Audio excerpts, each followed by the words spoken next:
Part 1. The illusion of information. It starts so simply. You open your phone, scroll through a few headlines, and tell yourself you're staying informed. Maybe you even feel a sense of responsibility, like consuming the news makes you a good citizen, a conscious adult. But somewhere beneath that surface-level belief, something else is happening, something few people stop to notice. Every headline is a hook, every update an interruption, and each story is carefully designed to feel important, even when it isn't. So you keep scrolling, consuming, reacting, and all the while, you believe you're getting smarter. But are you? Or are you just getting more anxious, more reactive, more cynical? We live in an era where information is constant, but understanding is rare. The news doesn't just inform, it selects what you see, what you think about, and how you feel. It shapes your emotional weather and mental landscape without asking your permission. You think you're observing reality, but you're really just observing a version of it curated for clicks, engineered for engagement. Click subscribe to this channel to get more profound insights. The Danish philosopher Søren Kierkegaard once said, "The press is the evil principle of the modern world." He wasn't exaggerating. He saw that mass media, when driven by profit and not truth, becomes a machine for distraction and distortion. When we consume the news mindlessly, we're not becoming more aware, we're becoming more numb. The constant stream of conflict, outrage, and tragedy overwhelms our nervous systems and erodes our ability to think clearly. In the name of staying informed, we're sacrificing clarity, depth, and sanity. The modern news cycle is not designed to help you understand the world. It's designed to keep your eyes on the screen. Headlines aren't chosen for importance, they're chosen for impact. The more shocking, divisive, or emotionally charged, the better. Because outrage keeps you engaged, fear keeps you coming back. And every second you're watching, someone somewhere is profiting not from your growth, but from your attention. Let's be brutally honest, most news doesn't educate, it stimulates. It hijacks your nervous system, not your intellect. The more you consume it, the more reactive you become. You start forming opinions without reflection, repeating sound bites without understanding, judging strangers you've never met. You think you're well informed, but you're really just overstimulated and underanchored. And in that state, your ability to think independently begins to disintegrate. Let me ask you something that cuts deeper than the surface. When was the last time the news made you wiser? Not just more informed, but wiser. When did it help you understand the human condition? When did it teach you to suffer more meaningfully, or to love more deeply, or to see the world with more compassion and clarity? If you're honest, you'll see that it rarely does. Because wisdom doesn't come from noise, it comes from stillness, reflection, and depth. The news doesn't serve the soul, it serves the system. And what it feeds you is not truth, but narrative. You're not being exposed to reality, you're being exposed to a version of reality that someone else constructed. And that version is shaped by interests, political, corporate, ideological. You are not the consumer, you are the product. Your attention is what's being bought and sold. This is where the danger becomes real. Because when you consume information without discernment, you become reactive. You stop thinking critically and start thinking habitually. You become a mirror of the headlines you read. You parrot opinions that aren't really yours. and you lose the capacity for introspection, for nuance, for the kind of slow, deliberate thinking that leads to real understanding. Friedrich Nietzsche once warned, "Convictions are more dangerous enemies of truth than lies." The news doesn't give you truth, it gives you convictions. It gives you pre-packaged beliefs that feel righteous even when they're shallow. And once you accept those beliefs, you stop questioning, you stop exploring, you stop thinking. You become certain, but not wise. Think about the emotional tone of most news. It's rarely calm. It's rarely curious. It's rarely loving. Instead, it's filled with urgency, outrage, fear, and conflict. And when you consume those emotions daily, they become your emotional baseline. You start to feel like the world is always on fire, like people are always fighting, like hope is always slipping away. But that's not the real world. That's just the version of the world that gets the most clicks. Your nervous system wasn't built for this kind of constant stimulation. Your ancestors faced real threats, but they were local, immediate, and survivable. Today, your brain doesn't know the difference between a war happening 5,000 miles away and a threat in your living room. Your fight or flight system activates all the same. And when it's activated daily, it starts to break down. You feel tired but wired. You struggle to focus. You feel anxious, but you don't know why. You can't sleep, can't think, can't breathe deeply.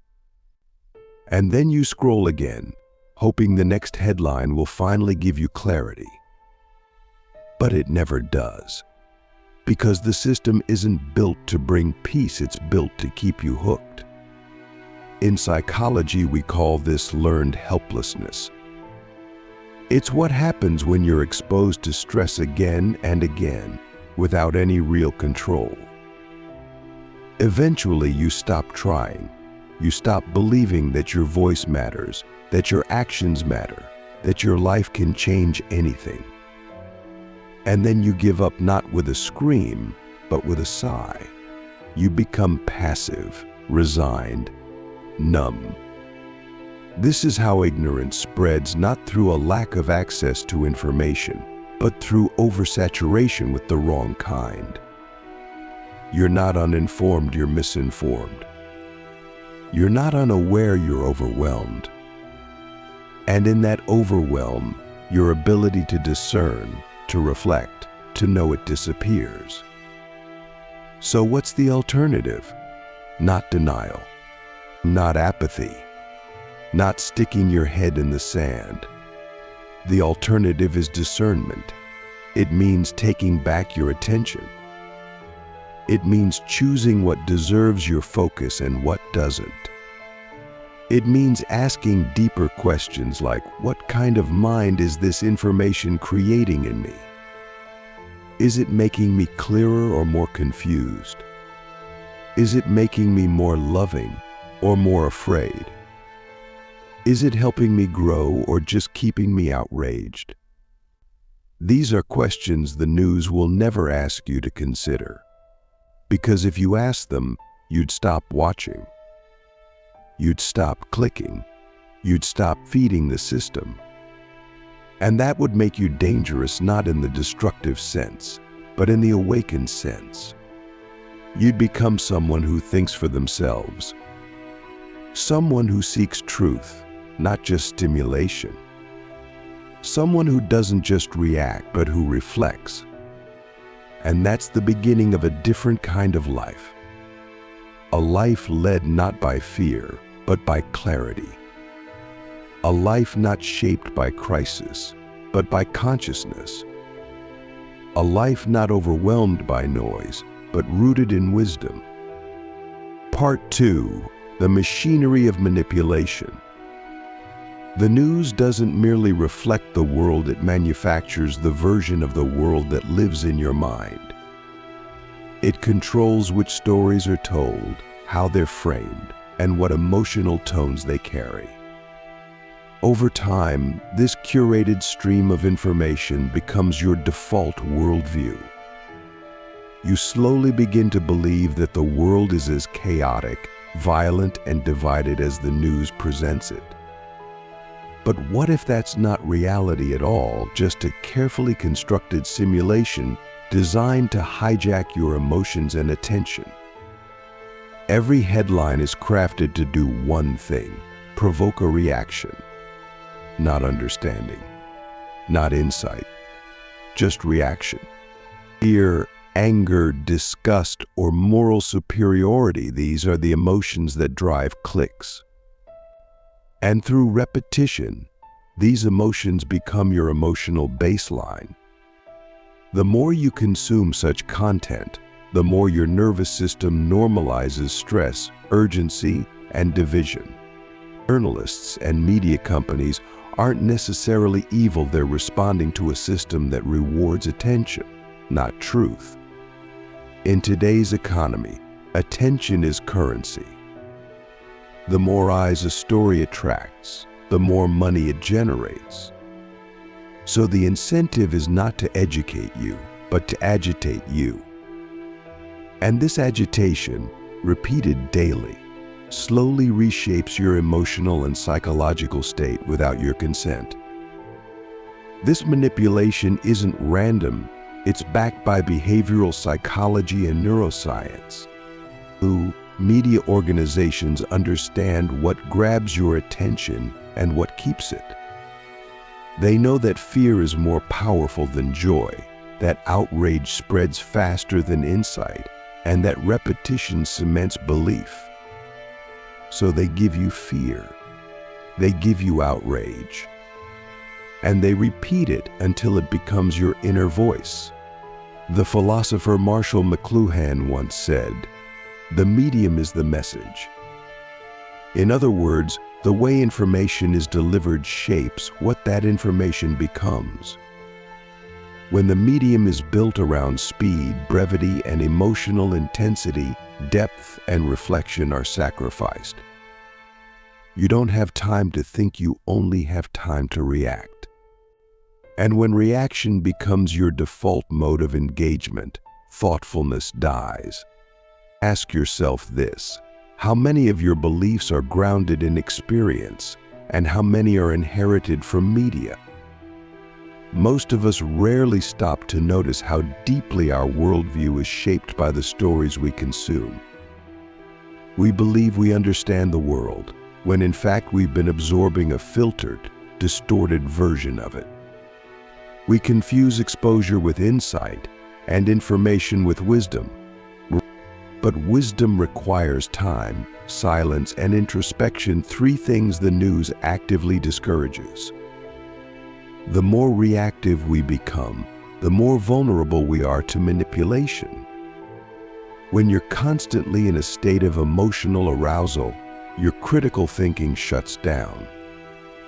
Your brain starts operating in survival mode, scanning for threats, assigning blame, defending ideology. In this state, nuance disappears. Everything becomes black or white, good or evil, right or wrong. And this is where real ignorance begins, not from lack of exposure to data, but from the inability to process it deeply. Over time, the news doesn't just shape your thoughts, it shapes your identity. You begin to define yourself by your political stance, your moral outrage, your tribe. You feel like a warrior for justice, or a victim of corruption, or a soldier in some ideological war. But most of these identities are not based on lived experience, they're constructed from a constant stream of external stories. And when your identity is built on borrowed narratives, your sense of self becomes fragile, defensive, and reactive. We lose something essential when we consume too much news: empathy. Not performative empathy, but real, grounded, human connection. When we see others only through the lens of headlines and hot takes, we flatten them into symbols, enemies, allies, threats, statistics. We stop asking, what is this person's story? And start asking, whose side are they on? This is how societies fragment. This is how compassion dies. The Stoic philosopher Epictetus said, "It's not what happens to you, but how you react to it that matters." But if your reactions are being engineered by algorithms and emotional manipulation, then how much of your agency remains? When your thoughts are no longer your own, when your emotions are dictated by headlines, when your worldview is a mirror of media narratives, you are not free. You are conditioned. And conditioning is the opposite of wisdom. This conditioning doesn't just affect your thoughts, it affects your body. The constant stress of consuming emotionally charged news triggers your fight or flight response. Your body floods with cortisol and adrenaline, preparing for danger that never arrives. You feel exhausted, jittery, detached. Over time, this leads to chronic anxiety, depression, and burnout. Your nervous system, designed for short bursts of stress, cannot sustain the constant alarm bells of modern media. This state of chronic reactivity is not only unhealthy, it's addictive. Just like sugar or caffeine, the emotional highs and lows of the news become something you crave. You check for updates compulsively, needing your next hit of stimulation. You feel anxious when you're not plugged in, afraid you'll miss something important. But what you're really missing is yourself, your peace, your presence, your ability to think clearly and feel deeply. Ironically, the more news you consume, the more powerless you feel. You become overwhelmed by the scale of global suffering and injustice. You feel like everything is broken and nothing you do matters. This leads to a psychological condition known as learned helplessness, the belief that no matter what you do, the outcome will not change. And once that belief takes hold, despair sets in. Not because the world is hopeless, but because you've been trained to feel hopeless. And this is where the news becomes not just a source of ignorance, but a source of mental illness. It feeds anxiety, depression, and disconnection. It undermines your sense of safety, your trust in others, your belief in the future. It creates a worldview that is skewed toward fear, division, and despair. And the longer you live in that worldview, the harder it becomes to imagine anything else. But there is another way. It begins with a radical act, turning it off. Not forever, but long enough to detox, long enough to hear your own thoughts again, long enough to remember that your life is not a crisis, that the world, while far from perfect, is not always on fire, that human beings, outside the headlines, are often kind, complex, and capable of love. Ask yourself, who am I without the noise? What do I believe when no one is telling me what to believe? What do I care about when I'm not being manipulated? These are terrifying questions because they strip away the comfort of borrowed certainty. But they also open the door to something deeper, a self that is rooted, reflective, and real. This doesn't mean living in ignorance. It means living with discernment, choosing what you consume, questioning what you believe, seeking truth not through volume, but through depth. Wisdom doesn't shout, it whispers. And to hear it, you must create space. That space begins with silence. That silence begins with attention. That attention begins with you. So the next time you feel yourself pulled into the vortex of breaking news, pause, take a breath, step back, and ask the only question that really matters. Is this making me more awake or more asleep?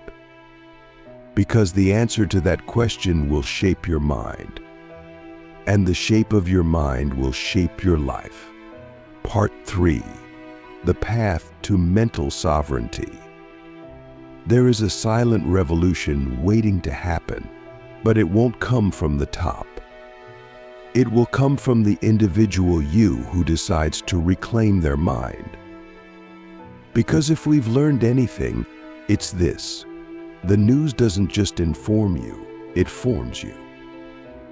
It shapes your thoughts, your emotions, your attention, and ultimately your identity.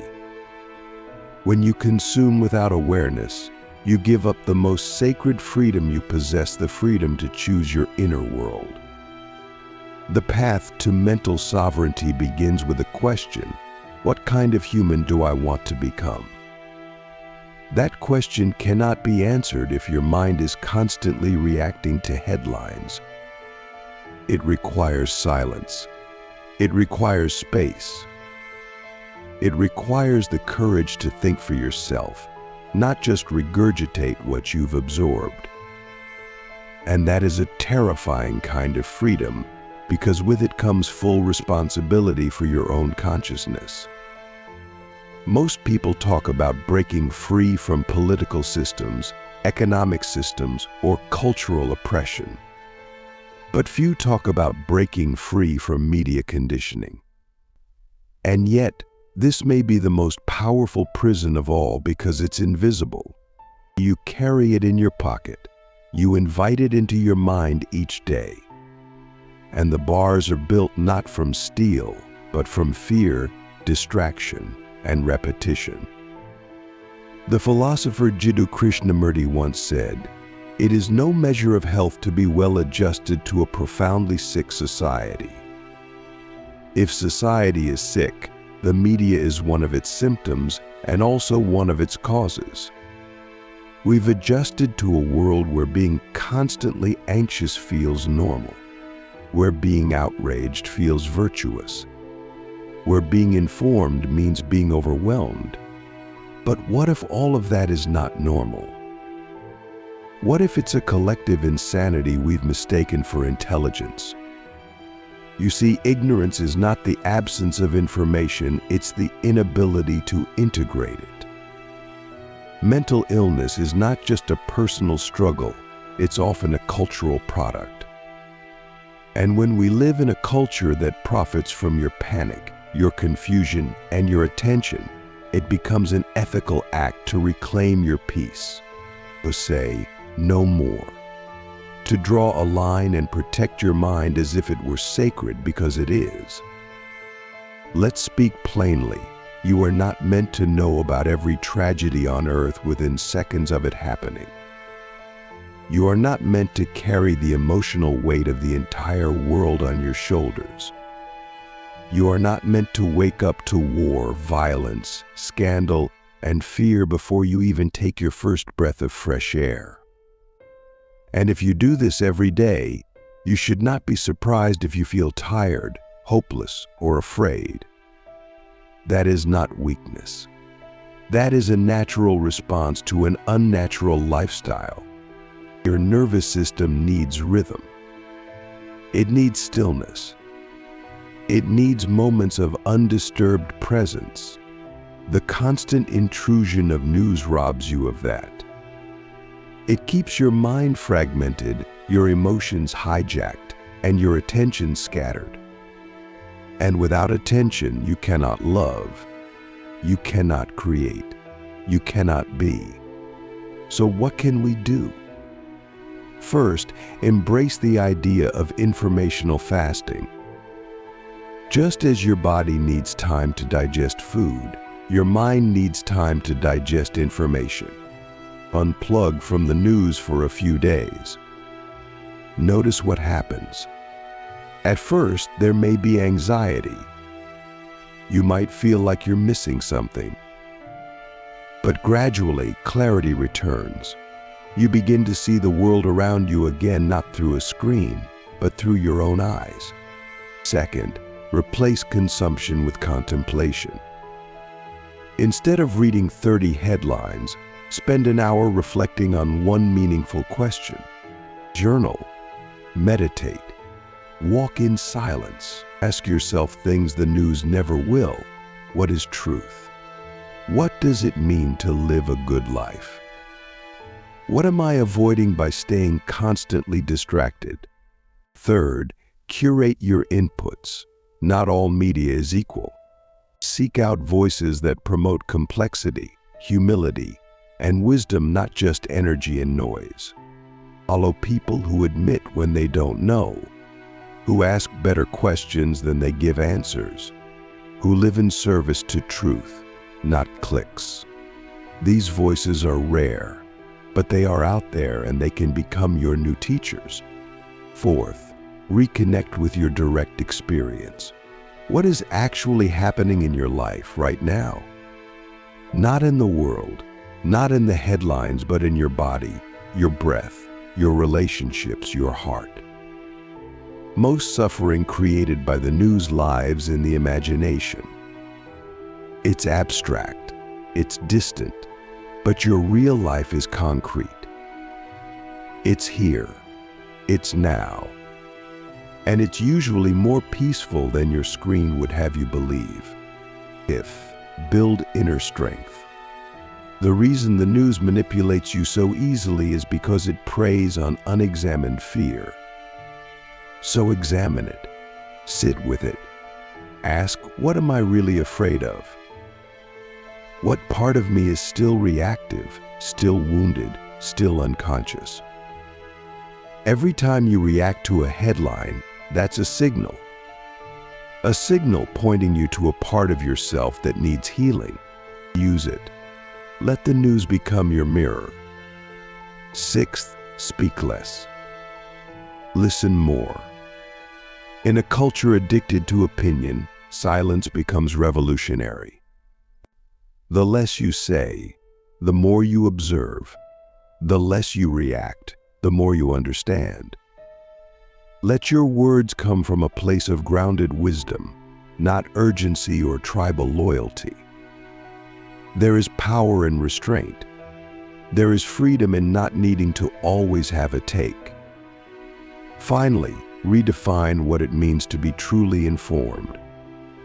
Being informed doesn't mean knowing every breaking story. It means understanding the patterns beneath the noise.